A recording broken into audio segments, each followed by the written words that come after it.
Bon, tu te souviens qu'il y a une semaine, j'avais fait un petit sondage pour savoir qui voulait ma recette du riz à sushi. Vous avez été nombreux à me dire oui et j'avoue que j'ai mis un peu de temps à la poster. Entre le voyage qu'on a eu et le fait qu'avec les enfants, c'est pas toujours simple de poster régulièrement, j'ai fait comme j'ai pu. Mais là, ça y est, on y va.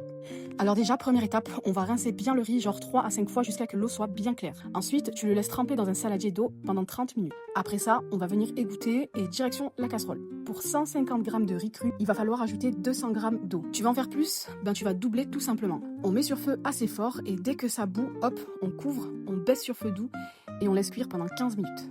Quand il n'y a plus d'eau, on va éteindre et on laisse reposer encore 15 à 20 minutes, toujours couvert. Ensuite, on verse dans un plat et là, on met du vinaigre de riz. Moi perso, j'utilise celui qui est déjà prêt de chez Kikkoman parce que c'est hyper pratique et le goût est parfait comme dans les sushis du resto. On mélange, on laisse refroidir et voilà, ton riz à sushi est prêt à être utilisé. En parallèle, moi j'ai choisi de le manger en mode bol. Donc j'ai mis une bonne couche de riz au fond d'un bol. J'ai ajouté du thon cuit mélangé avec un peu de mayo, de l'avocat coupé en tranches, quelques graines de sésame et pour finir, des oignons frits bien croustillants par-dessus. Simple, rapide et vraiment délicieux. Franchement, c'était un régal. Teste-la et dis-moi en commentaire si toi aussi t'as kiffé la recette.